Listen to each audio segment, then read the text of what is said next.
Hey, yeah, there has been a lot of recent conversation going around on social media about students who cannot read. One post I saw, a student gave another student a written phrase, and several students couldn't read it. My son, who works um, in an after-school program recently found that a couple of his students couldn't read, and um, there's just a general overall conversation that perhaps the reliance on technology has meant that children aren't reading. And I think I wanted to address this by just saying, number one, when you have Black teachers, okay, Black teachers understand the necessity of teaching literacy. Literacy literally is liberation. And most Black teachers understand that our babies are going to have to read.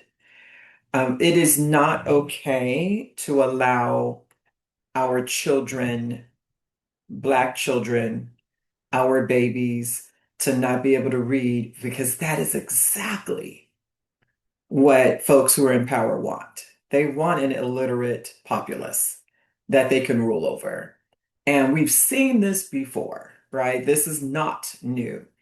And so most Black teachers understand that literacy is not only imperative, not only a democratic imperative for our children, but also it is the difference between filling out a job application, going to college, and doing the things that we know that don't really matter, except that that's how you play the game, right? So the first thing for me is whenever I hear that, I'm like, how many Black teachers did those Black children have?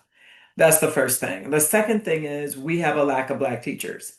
So nationally, nationwide, right? White teachers are 89% of the teaching populace.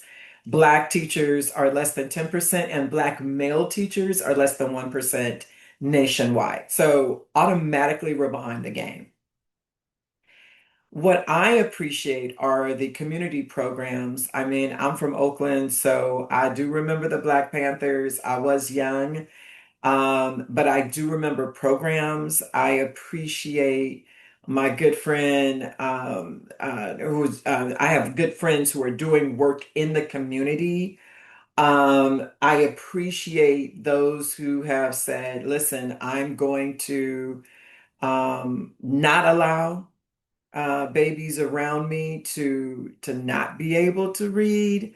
I appreciate principals who are still doing. When I grew up, we had like scholastic books, and other folks who was coming in, and we would have these book fairs, and we would have books that we had to read over the summer, and anybody who could complete that many books, like, it was it was an amazing push from the community. So there's teachers, I get it. Things aren't happening, classrooms are different. Got it. But what I want to say is I can't wait.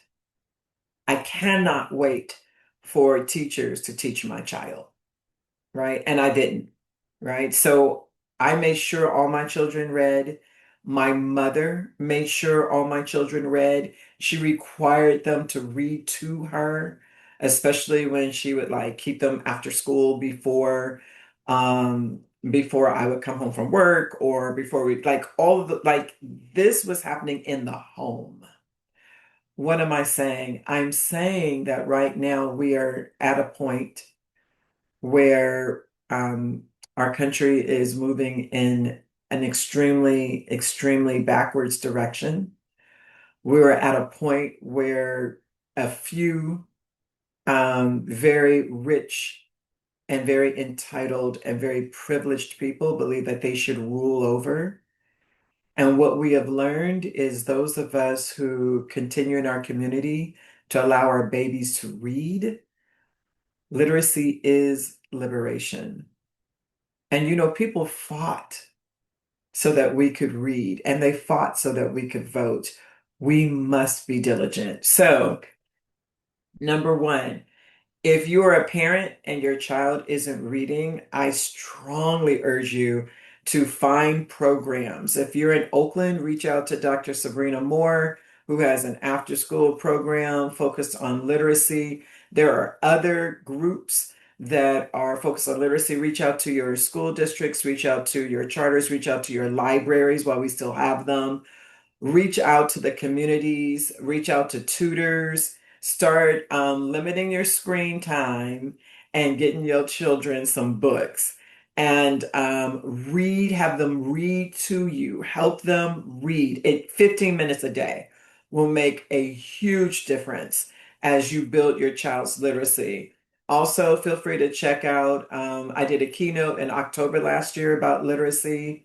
I have some wonderful like play nieces and nephews, and I know they're tired of me buying them books, but I'm building their library. And so that's what I do. I gift books to young children. Children's literature is amazing. It's full of illustrations and it helps people develop their imagination. 15 minutes a day. Get your favorite book, read it to me. Help them sound out words, help them understand the phonics and the building blocks of literacy. Look for Black folks who are teaching literacy, right? This is so critically important, specifically right now. Well, we just want to build an illiterate populace. We've come too far for that. Reach out to me if you have questions. I'll try and provide some resources to help as much as possible. Read.